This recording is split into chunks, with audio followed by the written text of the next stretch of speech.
Muy buenos días, mis queridos hermanos. Soy el pastor Raúl Fernández, continuando con este estudio de Isaías para nuestros queridos hermanos, para mis queridos hermanos, en tiempo de cuarentena. Ruego a Dios que esté siendo de provecho este estudio juntos desde este medio que es un poco inusual, pero bueno, en realidad sirve para mantenernos unidos, aunque sea a la distancia. Recuerda que estamos estudiando el libro de Isaías del capítulo 7, el versículo 12, donde el mismo profeta Isaías, ahí en capítulo 8, versículo 18, decía: He aquí yo y los hijos que me dio Jehová somos por señales y presagios en Israel de parte de Jehová de los ejércitos. Por eso cada uno de los hijos de Isaías, Emanuel, Majer, Salal, Asbaz y Jasub e Isaías, tenían entonces un propósito, eran señales y presagio para Israel de parte de Dios.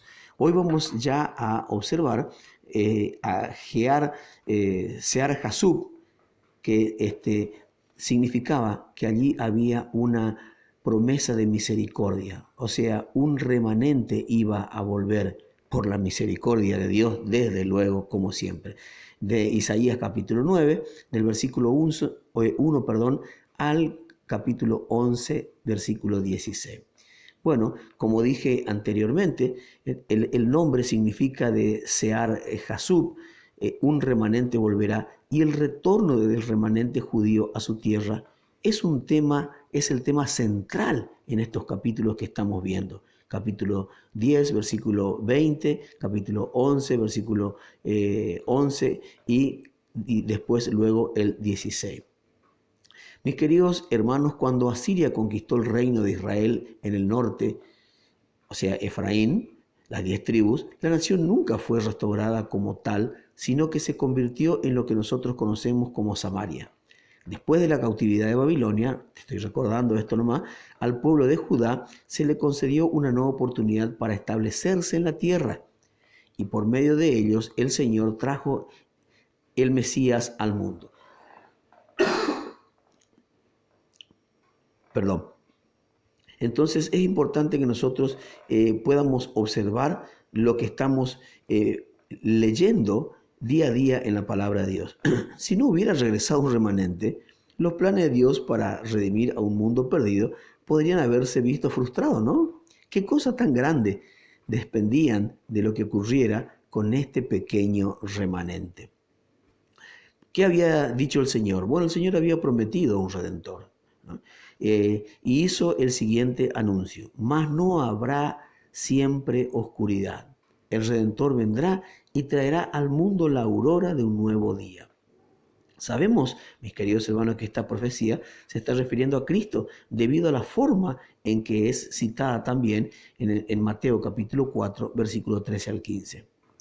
Las áreas geográficas nombradas en Isaías en el capítulo 9 quedaron devastadas de manera específica cuando el ejército asirio pasó por allí, pero estas áreas serán honradas muy especialmente por el ministerio del Mesías.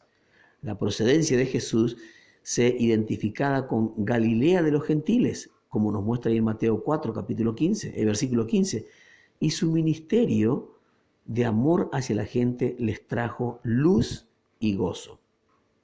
Pero el profeta miraba más allá, mis queridos hermanos, de la primera venida de Cristo, hacia su segunda venida y el establecimiento de su reino de justicia, como nos muestra allí en el capítulo 9, versículo 3 al 7.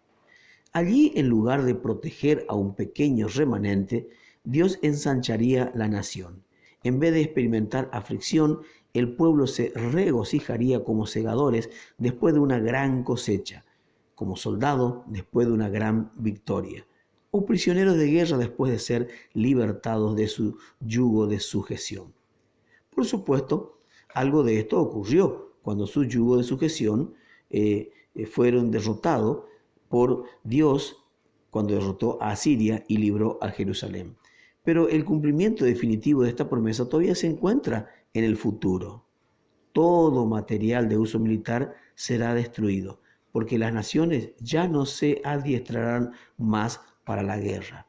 ¿Has notado que hoy las potencias de este mundo gastan millones y millones y millones de pesos, de dinero, en fabricar armas cada vez más sofisticadas para destrucción. Pero estamos a cuántos días. En el mes de diciembre se comenzó toda esta carrera del coronavirus. ¿Y dónde está el antídoto? ¿Dónde están los millones para observar la preocupación de las potencias que tienen dinero y que Dios le ha dado el poder para tenerlo, ¿no?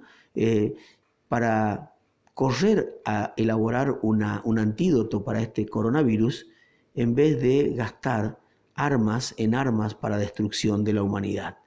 No piensan en preservarla, sino en destruirla. Por eso, mis queridos hermanos, es muy importante entender esto. Isaías, cuando declara tanto la humanidad, un niño nos es nacido, como la deidad, hijo nos es dado. El Señor Jesucristo era a quien llevaba todo este peso y de responsabilidad de estos nombres. El profeta se adelanta entonces a la era del reino, cuando el Mesías reinará en rectitud y justicia dentro del trono de David. Dios había prometido a David que su dinastía y su trono serían afirmados para siempre. Y esto se cumplió literalmente en Jesucristo, quien reinará un día desde Jerusalén. Este reino se denomina el milenio, una frase que se emplea 6 veces en el libro de Revelaciones, capítulo 20, o Apocalipsis, como nosotros solemos llamar, ¿no? Si su nombre es admirable, entonces no habrá nadie tedioso en su reinado. Como consejero, él tiene la sabiduría para gobernar justamente, y como el Dios fuerte tiene todo el poder para ejecutar sus sabios planes.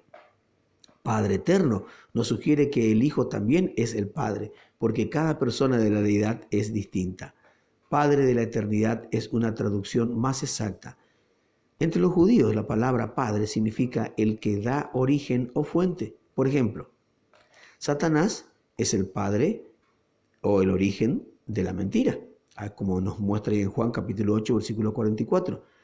Si nosotros queremos algo que sea eterno, debemos obtenerlo ¿en quién entonces?